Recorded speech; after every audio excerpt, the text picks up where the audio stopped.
بسم اللہ الرحمن الرحیم بسم اللہ الرحمن الرحیم والمستند فی ذالک۔ گزشتہ درس میں ہم نے نماز سے متعلق ہونے والے شکوک کے بارے میں کچھ احکام کو ذکر کیا کہ فلاں شک ہو جائے تو حکم کیا ہے، فلاں شک ہو گئے تو حکم کیا ہے، کیسا شک ہو، کہاں شک ہو۔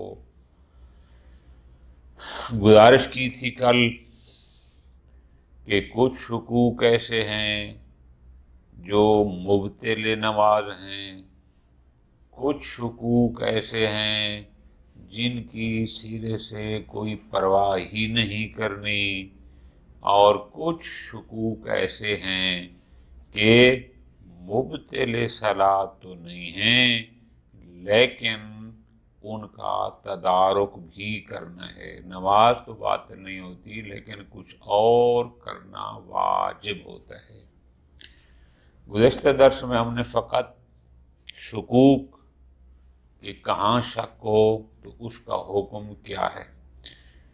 آج انشاءاللہ ہم شروع کر رہے ہیں اس کی تفصیل، وہی معنی کہ یہ جو ہم نے حکم لگایا کہ فلاں جگہ شک ہو تو اس کی پرواہ نہیں کرنی، فلاں مقام پر شک ہو تو اس سے نماز باطل ہو جاتی ہے، ہر شک کے ہر حکم کی دلیل کیا ہے؟ جو ہمارا اصل مقصد ہے اس کتاب کا وہ ہے دلیلوں کو تلاش کرنا، ادلہ کو پیش کرنا کہ کس حکم کی دلیل کیا ہے۔ اب تھوڑی سی توجہ فرمائیں، وہ یہ ہے۔ سب سے پہلے جو گزشتہ درس میں ہم نے کہا تھا من شک فی ادائہ للصلاۃ فی الوقت یلزمہ فعلہ دون ما لو شک فی خارجہ۔ اب ہمیں اس کی دلیل چاہیے۔ دلیل کیا ہے؟ اما ان الشاک فی اداء الصلاۃ یلزمہ فعلھا فی الوقت۔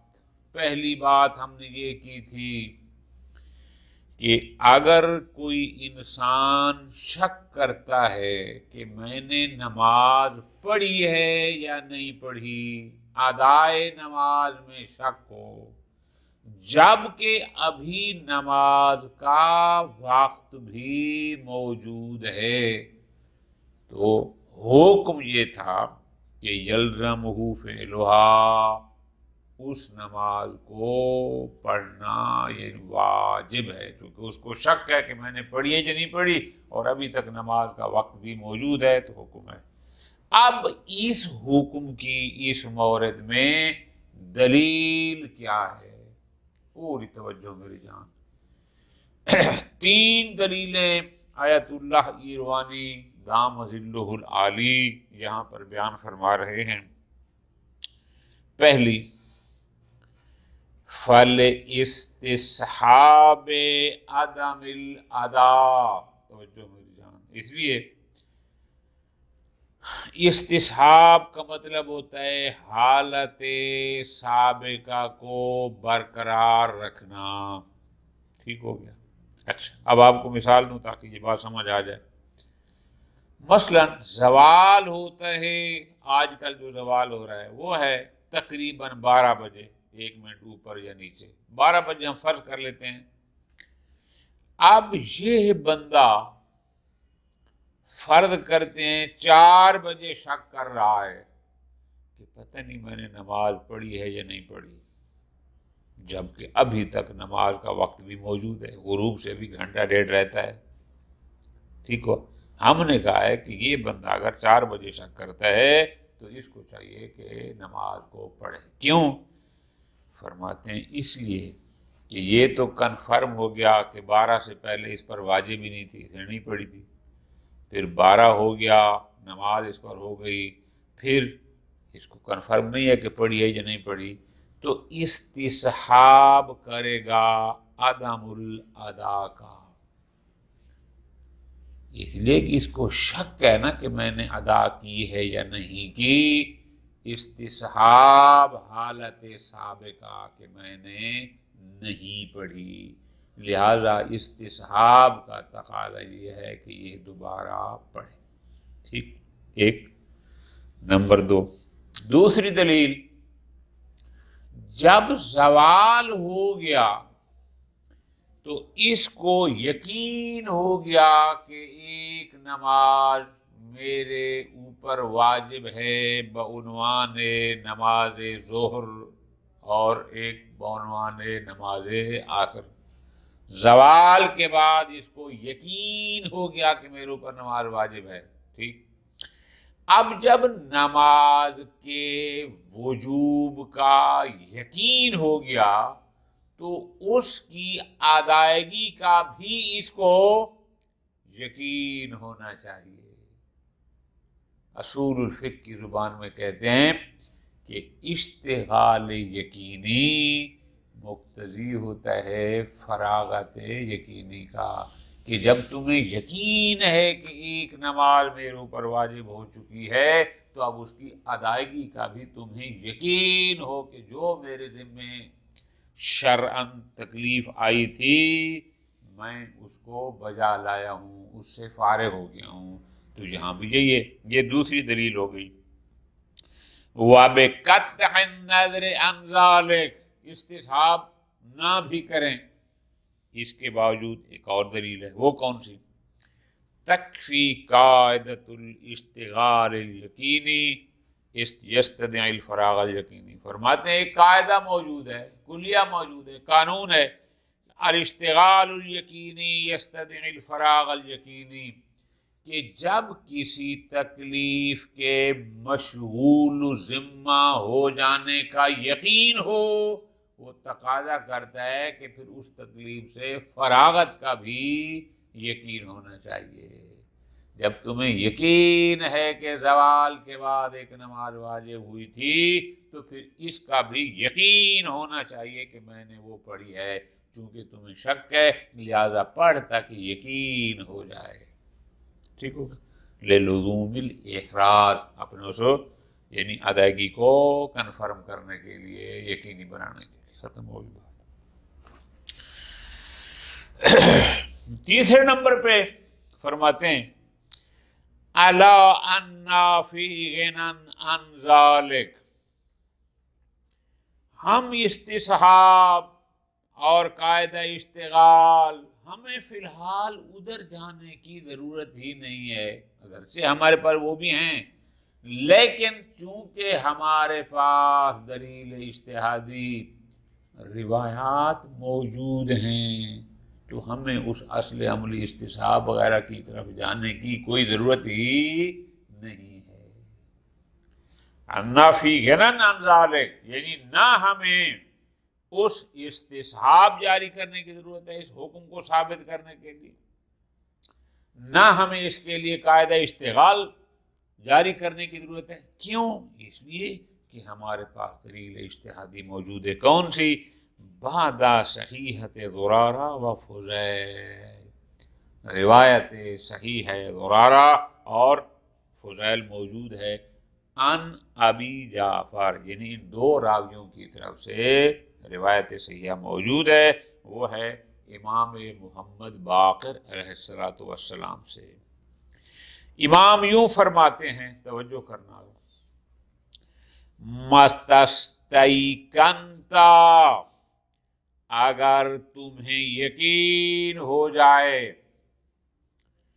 او شککتا، یا تمہیں شک ہو، فی وقت فریضۃ، فریضہ نماز کے وقت کے اندر، کہ ابھی فریضہ کا وقت ہے اور تمہیں یقین ہو یا شک ہو کس بات کا؟ انک لم تصلیھا، کہ تو نے وہ نماز نہیں پڑھی. یقین ہو جائے کہ نہیں پڑھی یا شک ہو کہ شاید نہیں پڑھی جبکہ ابھی فریضہ کا وقت بھی موجود ہے. او فی وقت فوتہا، یا تمہیں اس کے فوت ہونے کے وقت میں کہ اس کا وقت پتہ نہیں ہے یا نہیں ہے فلاں، اس صورت ہو یا اسی کیفیت ہو کہ انکا لم تصلیھا، کہ تو نے وہ نماز نہیں پڑھی، صلیتھا، حکم یہ ہے کہ تو اس نماز کو پڑھے گا۔ ٹھیک ہو گیا؟ اب یہاں سے ثابت ہو گیا کہ وقت کے اندر اندر پڑھنا ضروری ہے۔ وَإِن شَكَكْتَ بَعْدَ مَا خَرَجَ وَقْتُ الْفَوْتِ، لیکن اگر تمہیں شک ہو، کب؟ جب کہ اس کا وقت گزر چکا ہے۔ وَقَدْ دَخَلَ حَائِلٌ، اور حائل معنی داخل ہو چکا ہے۔ مراد کیا؟ مراد اس کا آپ ترجمہ مرادی ترجمہ کریں گے، گویا اس نماز کا وقت ختم ہو گیا اور اگلی نماز کا وقت شروع ہو گیا ہے۔ فَلَا إِعَادَةَ عَلَيْكَ، اب وہ جس کے بارے میں شک ہے اس کو پڑھنے کی ضرورت نہیں ہے۔ من شک حتی تستیقن، شک کی صورت میں پڑھنے کی ضرورت نہیں ہے جب تک یقین نہ ہو جائے۔ فَإِنِ اسْتَيْقَنْتَ، اور اگر تمہیں یقین ہو گیا کہ میں نے وہ نماز نہیں پڑھی تھی، فَعَلَيْكَ أَن تُصَلِّيَهَا، اب واجب ہے کہ تو اس نماز کو پڑھ، فی ای حالت کنت، اب جس حالت میں بھی ہو۔ کیا؟ جب یقین ہو گیا کہ میں نے مثلا کل صبح کی یا آج صبح کی یا پر صبح کی نہیں پڑھی تھی، پھر اس کے لیے اگلی دن وقت نماز کا وقت ہو نہ ہو، اس سے کوئی غرض نہیں ہے۔ جب جس نماز کے نہ پڑھنے کا تمہیں یقین ہو، بس ہر حال میں اس کو پڑھنا ہے۔ ٹھیک ہو گیا جی؟ اب یہ حدیث صحیحہ بڑی واضح انداز میں دلالت کر رہی ہے کہ اگر وقت کے اندر تمہیں یقین ہو جائے، وہ تو خیر کنفرم ہے، شک بھی ہو جائے اور ابھی نماز کا وقت ہو تو اس کا اعادہ واجب ہے۔ ٹھیک ہو؟ دوسرا، اما عدم وجوب القضاء علی الشاق خارج الوقت، ظہرین کا وقت گزر چکا، مثلا مغرب کا وقت شروع ہو گیا اور اب شک کرتا ہے کہ میں نے ظہرین پڑھی یا نہیں پڑھی، ان کا وقت گزر گیا، اگلی نماز کا وقت شروع ہو گیا، ہم نے کہا ہے عدم وجوب القضاء، ایسی مشکوک نماز کی قضا واجب نہیں ہے۔ دلیل فَلِلصَّحِيحَةِ الْمُتَقَدِّمَةِ، پہلی دلیل تو یہی ہو گئی، کون سی؟ یہ جو ہم نے حدیث ابھی پڑھی ہے کہ امام نے فرمایا ان شککت بعد ما خرج وقت الفوت وقد دخل حائل فلا اعادۃ علیک من شک حتی تستیقن، ایک دلیل تو یہ ہو گئی۔ اور دوسری الا ان فیہ عنہا، یہ حدیث نہ بھی ہو تو بھی وقت ختم ہو جانے کے بعد اگر شک ہو کہ میں نے وہ نماز پڑھی یا نہیں پڑھی تو اس کا قضا نہیں ہے، اس پر ایک اور دلیل موجود ہے ہمارے پاس۔ وہ کیا ہے؟ پوری توجہ، وہ یہ ہے جب زوال ہوا، پوری توجہ، مثال دے رہے ہیں، زوال ہوا، ہمارے اوپر ایک نماز واجب ہو گئی بعنوان ظہر اور اس کے بعد ایک نماز بعنوان عصر۔ ٹھیک، اب جب وقت ختم ہو گیا، غروب شرعی ہو گیا، تو وہ امر جو تھا کہ زوال سے لے کر غروب کے درمیان ظہرین پڑھنی ہیں، ظاہر اب وہ وقت ختم ہو گیا تو وہ امر بھی، چونکہ وہ نماز کا حکم، وہ امر مقید بقید تھا کہ اس وقت میں اندر یہاں سے لے کر یہاں تک پڑھنا ہے، وہ تو ختم ہو گیا۔ اچھا، اب جب ختم ہو گیا تو دو ہی صورتیں ہیں، زوال سے لے کر غروب شرعی کے درمیان یا آپ نے نماز پڑھی ہوگی، امتثال امر کیا ہے، یا آپ نے نہیں پڑھی، معصیت کی ہے، گناہ کیا ہے۔ ٹھیک، جبکہ آپ کو کچھ بھی کنفرم نہیں۔ اب شام کو غروب شرع کے بعد اب آپ شک کرتے ہیں کہ آیا میرے اوپر کوئی قضا نماز واجب ہے یا نہیں، یعنی کسی نماز کے وجوب میں شک کرتے ہیں بطور قضا، اس کو کہتے ہیں شک فی التکلیف۔ اور اصول الفقہ میں ہم نے پڑھا کہ شک فی التکلیف میں اصالت البراء، انشاءاللہ میرے اوپر کچھ واجب نہیں۔ یہ ہمارے پاس اور دلیل بھی موجود ہے کہ اگر وقت ختم ہو جانے کے بعد شک ہو تو فرماتے ہیں پھر وہاں پر کوئی قضا نہیں ہے۔ حَلَا فِي غِنًى عَنْهَا، فرماتے ہیں یہ حدیث مبارکہ نہ بھی ہو تو ہمارے پاس دلیل موجود ہے کہ خارج از وقت اگر نماز کی ادائیگی میں شک ہو تو قضا نہیں ہے۔ وہ کیا ہے دلیل؟ یہ اِذِ الْأَمْرُ بِالْأَدَاءِ، جس آمر نے، جس حکم نے کہا تھا کہ زوال کے بعد نماز پڑھنا واجب ہے، قد ساقطا، وہ آمر ساقط ہو گیا یقیناً۔ کیسے؟ بخروج الوقت، چونکہ حکم تھا زوال سے لے کر غروب تک نماز کو پڑھنا ہے، وقت تھا، اور وہ وقت جب ختم ہو گیا وہ امر بھی ختم ہو گیا۔ ٹھیک، اب جب امر ختم ہو گیا، اما بالامتثال او بالعصیان، تو آپ نے یا تو اس امر کا امتثال کیا ہوگا، کیا مطلب؟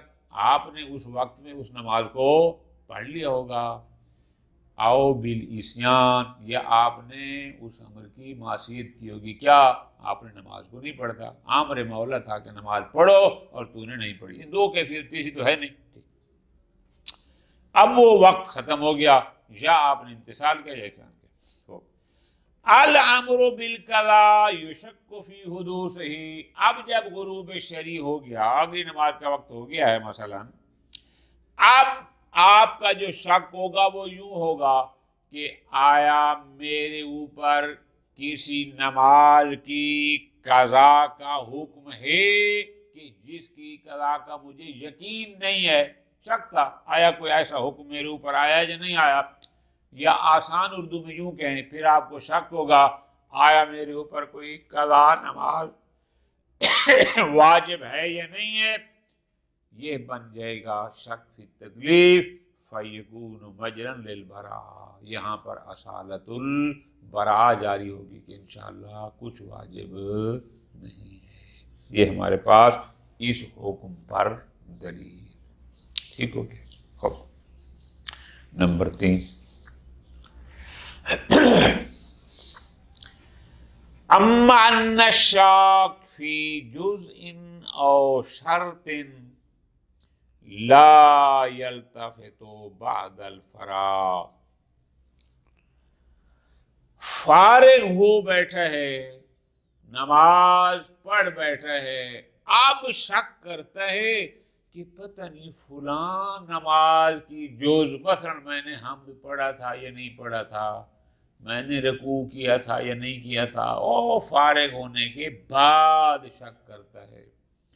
یا شرط صلاۃ، پتہ نہیں میرے کپڑے پاک تھے یا نہیں، پتہ نہیں میرا قبلہ رخ تھا یا نہیں، یعنی شرائط میں اگر کرتا ہے، ہم نے کہا لا یلتفت، اس کی طرف متوجہ نہ ہو، یعنی اس شک کی پرواہ ہی نہ کرے، فارغ ہونے کے بعد نماز کی کسی جز یا شرط میں اگر شک کرتا ہے، لا یلتفت، اس کی طرف متوجہ ہی نہ ہو۔ اس حکم کی دلیل فرماتے ہیں، دلیل ہے قاعدہ فراغ۔ قاعدہ فراغ کیا ہے؟ امام محمد باقر علیہ السلام کا فرمان مبارک ہے، اس فرمان سے ایک قانون کا استنباط کیا گیا جس کو ہم قاعدہ فراغ کا نام دیتے ہیں۔ فَلِقَاعِدَةِ الْفَرَاغِ الْمُسْتَفَادَ مِنْ موثقۃ محمد بن مسلم عن ابی جعفر، قاعدہ فراغ جس کا ہم نے اجتہاد کیا، استفادہ کیا، جو سمجھا گیا کہاں سے؟ روایت موثقہ ہے محمد بن مسلم کی عن ابی جعفر امام محمد باقر علیہ السلام سے، امام فرماتے ہیں، توجہ میری جان، کلما شککت فیہ مما قد مضی، کسی بھی ایسی چیز میں آپ شک کریں کہ مما قد مضی، جس کا وقت گزر چکا ہے، میں نے جیسے گزارش کی، ٹھیک ہے جی، نماز ختم ہو گئی ہے، اب شک کرتے ہیں کہ پتہ نہیں وہ میں نے جز بجا لئی یا نہیں، شرط بجا لئی یا نہیں، مولا فرماتے ہیں فمضح کما ہوا، تو اس کو جاری کر جیسے تھی۔ کیا مطلب؟ مرادی تھن میں ہوگا کہ تو یہ سمجھ کہ انشاءاللہ میں نے وہ انجام دے دی ہے، کہ جہاں اس کو انجام دینا تھا میں نے اس کو وہاں پر انجام دے دیا، ٹھیک ہو گیا۔ تو یہ ہمارے پاس دلیل ہے کہ فارغ ہونے کے بعد اگر جزء صلاۃ یا شرط صلاۃ میں شک ہو تو اس کی پرواہ نہیں کرنی۔ نمبر 4، اما البناء على تحقق المشکوک بعد الدخول فی غیرہ، کل بھی گزارش کی تھی، سجدے میں سر رکھنے کے بعد شک کرے کہ پتہ نہیں میں نے رکوع کیا ہے یا نہیں کیا، ٹھیک ہو گیا۔ رکوع میں پہنچنے کے بعد شک کرتا ہے کہ پتہ نہیں میں نے قرات کی ہے یا نہیں کی، تو ہم نے کہا ہے جس جز میں شک کر رہا ہے اگر اس کے بعد والی جز میں داخل ہو چکا ہے تو جزء مشکوک کی پرواہ نہ کرے، وہ اس کے بارے میں یہ حکم لگائے کہ انشاءاللہ میں نے وہ انجام دیا ہے۔ مثال میں نے بڑی واضح دی کہ سجدے میں سر رکھ چکا، اب شک کرتا ہے کہ میں نے رکوع کیا یا نہیں کیا، بنا رکھے تحقق کے مشکوک پر، کیا کہ انشاءاللہ میں نے وہ کر لیا ہے، کیونکہ وہ اس کے بعد والے فعل میں داخل ہو چکا ہے۔ لیکن اگر ابھی سر سجدے میں نہیں رکھا تھا اور شک کر گیا کہ رکوع ہے یا نہیں ہے، پھر اس کو کرنا ہوگا، چونکہ ابھی بعد والے فعل میں داخل نہیں ہوا، ٹھیک ہو گیا۔ اچھا، کیا دلیل ہے اس حکم پر کہ اگر جزء مشکوک کے بعد والی جز میں داخل ہو چکا ہے تو پھر وہ بنا رکھے کہ انشاءاللہ جزء مشکوک میں نے بجا لی تھی؟ دلیل یہ ہے، فَلِلْقَاعِدَةِ التَّجَاوُزُ، قاعدہ تجاوز، یعنی جب اس مشکوک جز کے محل سے تجاوز کر جائے تو پھر وہ یہ سمجھے کہ انشاءاللہ میں نے اس کو انجام دیا تھا۔ اچھا، یہ قاعدہ تجاوز کہاں سے آ گیا کہ اس کے محل سے تجاوز کر جائے؟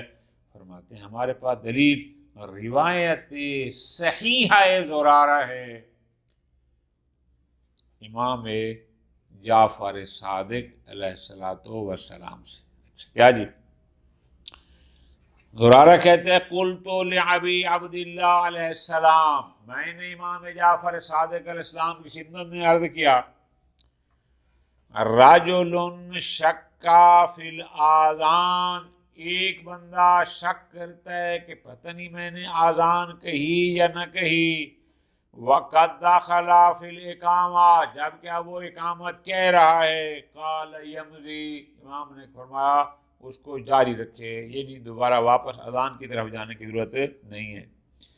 قلت، پھر میں نے دوسرا سوال کیا، رجل شک فی الاذان والاقامہ، ایک شخص شک کرتا ہے اذان و اقامت میں، کیا کہ پتہ نہیں میں نے اذان و اقامت کہی یا نہ کہی، وقد کبرا، جب کہ وہ تکبیرۃ الاحرام بھی کہہ چکا ہے، قال یمضی، امام نے فرمایا اس کو جاری رکھے، ٹھیک ہو گیا جی۔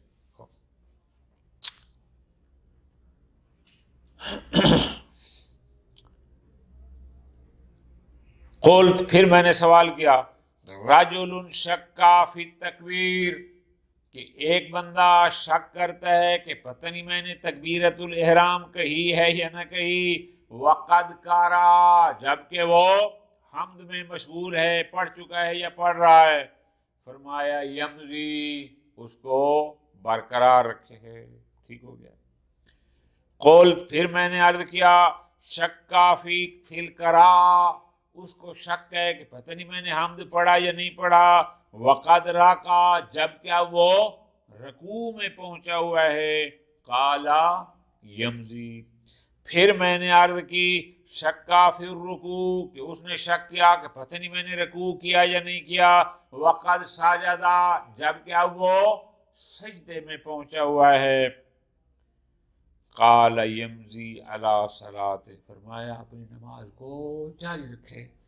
ثم قال، پھر امام صادق علیہ السلام نے مجھے یوں فرمایا، یا زرارہ، ایک قاعدہ کلیہ بیان فرما رہے ہیں، اذا خرجت من شیء ثم دخلت فی غیرہ، کہ اگر آپ کسی فعل کے محل سے خارج ہو گئے اور اگلے میں داخل ہو گئے، فشکو کا لیس بشیء، تو آپ کا وہ شک، اس شک کی کوئی اہمیت نہیں ہے۔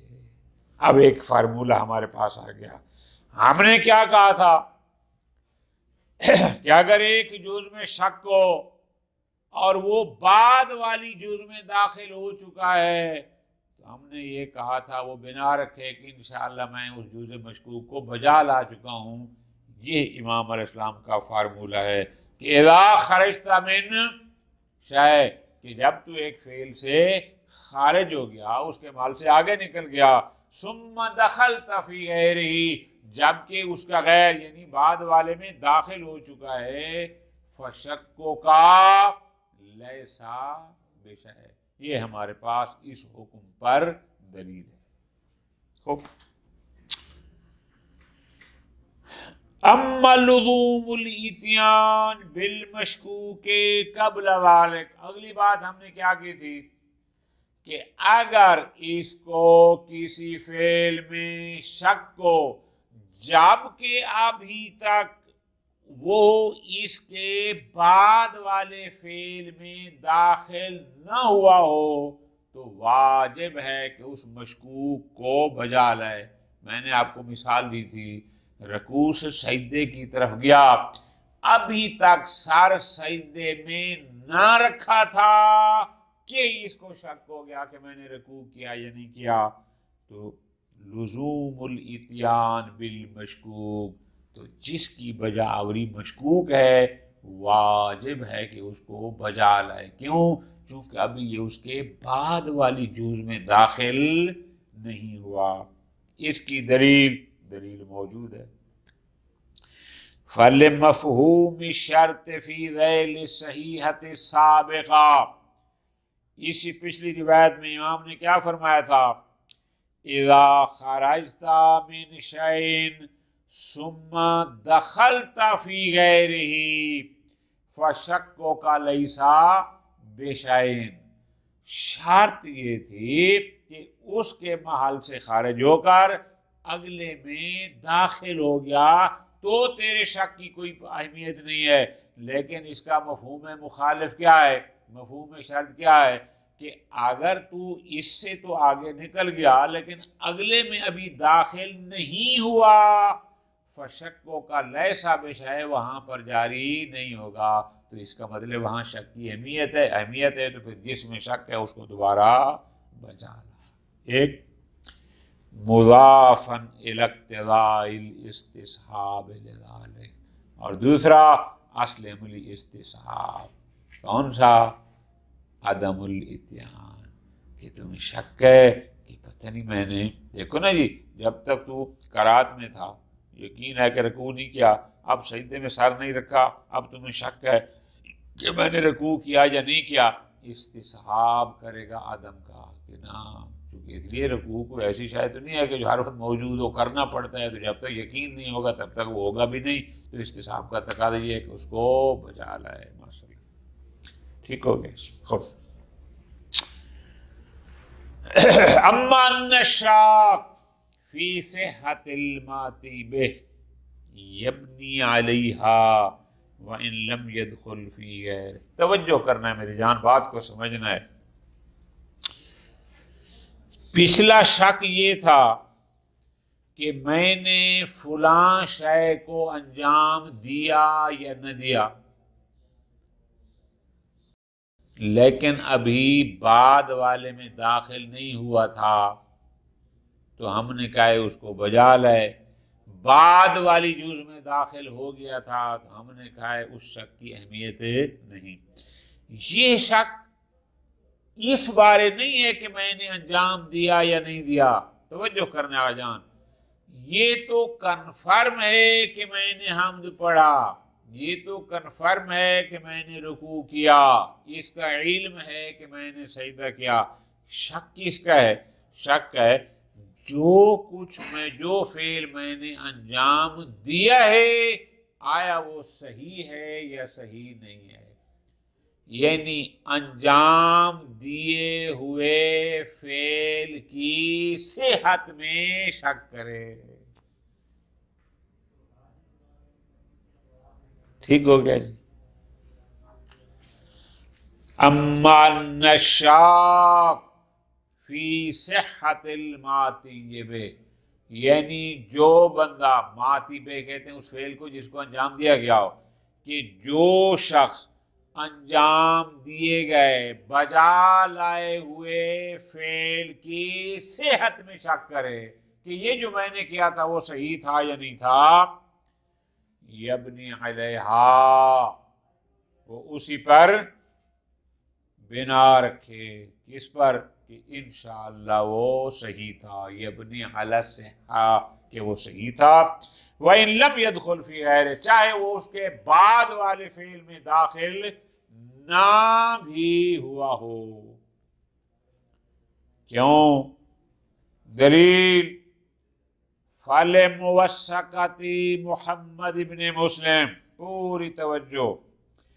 ایک تو وہ کلما شککت فیہ مما قد مضی فامضہ، ایک تو وہ روایت یاد کرتی ہے کہ وہ جس فعل کو انجام دے چکا ہے تقاضا یہ اگر صحت میں شک ہے تو انشاءاللہ وہ صحیح ہے، اس پر بنا رکھے. اچھا، اب ذرا توجہ کرنی ہے کہ اگر اس روایت موثقہ کو سامنے رکھیں کہ کلما شککت فیہ مما قد مضی فامضہ کما ہوا، اس کو آپ یہاں جاری کر رہے ہیں کہ اگر کسی فعل کے بجا لائے ہوئے فعل کی صحت میں شک کریں تو آپ بنا رکھیں صحت پر کہ انشاءاللہ صحیح ہے، بے شک بعد والی جز میں داخل نہ بھی ہوا ہو. جبکہ پیچھے آپ نے کہا ہے کہ اگر کسی جز میں شک ہو کہ میں نے انجام دی یا نہیں دی، اگر بعد والی میں داخل ہو چکا ہے تو تحقق کے مشکوک پر بنا رکھے. وَإِلَّا فَلَا. یہ فرق کیوں؟ جواب وَبِذَلِكَ يَتَّضِحُ الْفَارِقُ بَيْنَ قَاعِدَةِ التَّجَاوُزِ وَبَيْنَ اصالۃ الصحہ. پوری توجہ. جب ہمیں شک تھا کہ جو رکوع میں نے مثلا انجام دیا وہ صحیح تھا یا نہیں تھا، ہم نے کہا اصالت الصحت کہتی ہے کہ تو یہ سمجھ انشاءاللہ صحیح تھا چاہے تو بعد والی جز میں داخل نہیں بھی ہوا. جبکہ اگر ہمیں شک تھا کہ میں نے رکوع کیا یا نہیں کیا تو ہم نے کیا کہا تھا، اگر سجدے میں جا چکا ہے تو پھر تو بنا رکھ سکتا ہے کہ انشاءاللہ میں نے کیا تھا، لیکن داخل نہیں ہوا تو پھر دوبارہ کرنا ہوگا. کیوں؟ وہاں ہم نے قاعدہ تجاوز جاری کیا. تو اصالت الصحہ اور قاعدہ تجاوز میں فرق کیوں ہے؟ پوری توجہ. فرماتے ہیں فرق اس میں ہے، جس حدیث مبارکہ سے قاعدہ تجاوز کا استنباط کیا گیا اس میں یہ تصریح موجود تھی کہ تو بعد والے فعل میں داخل ہو چکا ہو. دیکھو نا امام نے فرمایا تھا ثم دخلت فی غیرہ،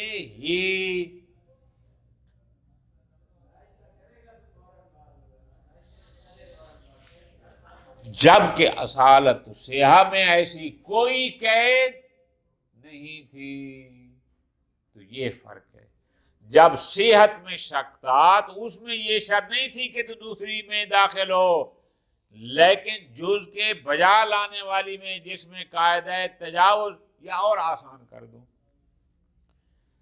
قاعدہ تجاوز کے جاری کرنے کے لیے یہ قید تھی روایت میں کہ وہ بعد والی جز میں داخل ہو چکا ہو، لیکن اصالت و صحہ جس روایت سے ہم نے لی ہے وہاں پر ایسی کوئی قید نہیں کہ وہ بعد والی جز میں داخل ہو چکا ہو، بس یہ فرق ہے۔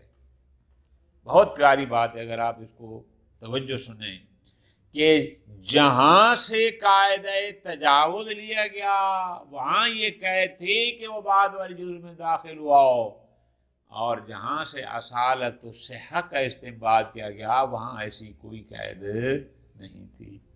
وَبِذَلِكَ يَتَّضِحُ الْفَارِقُ بَيْنَ قاعدۃ التجاوز۔ اب یہاں فرق ہے، ایک طرف قاعدہ تجاوز تھا کہ یعتبر فی تطبیقہا، کہ قاعدہ تجاوز کو جاری کرنے میں شرط تھی الدخول فی جزء اللاحق، کہ وہ شخص بعد والی جز میں داخل ہو چکا ہو، وبین اصالت الصحہ، اور اصالت الصحہ کے درمیان کہ اس میں ایسا کوئی شرط نہیں ہے۔ بس فارق واضح ہو گیا قاعدہ تجاوز اور اصالت الصحہ کے درمیان۔ کیوں جی؟ قاعدہ تجاوز کے لیے کیوں یہ شرط ہے کہ حتماً وہ بعد والی جز میں داخل ہو چکا ہو، جبکہ اصالت الصحہ میں ایسی کوئی قید، ایسی کوئی شرط نہیں ہے؟ جواب، منشأ الاختلاف المذکور کہ ان صحیحۃ زرارہ التی ہی المستند لقاعدۃ التجاوز، کہ قاعدہ تجاوز کا استنباط ہم نے کیا تھا روایت صحیح ہے زرارہ سے، ٹھیک، قد اعتبرت الدخول فی الجزء اللاحق، اس صحیحہ نے شرط قرار دیا تھا کہ وہ جز میں شک کو کہ بجا لایا ہے یا نہیں، تو اس صورت میں اس کو بجا آوردہ کہ میں نے انشاء انجام دیا ہے، تب اس کو بجا لائے ہوا فرض کرے گا کہ اگر بعد والی جز میں داخل ہو چکا ہوگا تو بعد والی جز میں داخل ہونے کی شرطیت خود روایت صحیح ہے زرارہ میں موجود تھی، بخلاف الموثقہ، جبکہ موثقہ محمد بن مسلم میں کیا تھا؟ کل ما شککت فیہ مما قد مضی فامض کما ہوا، یہاں پر ایسی کوئی شرط نہیں تھی، اور ہماری اصالت الصحہ کی بنیاد اس روایت مبارکہ پر ہے، اور اصالت الصحہ ہم نے جہاں سے لیے اس میں یہ شرط نہیں ہے کہ حتماً بعد والی جز میں داخل ہو چکا ہو۔ خوب، یہ یہاں تک ہو گیا، آگے انشاءاللہ پھر رکعات میں شک ہے اس کو پھر تفصیل سے آگے پڑھیں گے۔ صلی اللہ علی محمد و آل محمد۔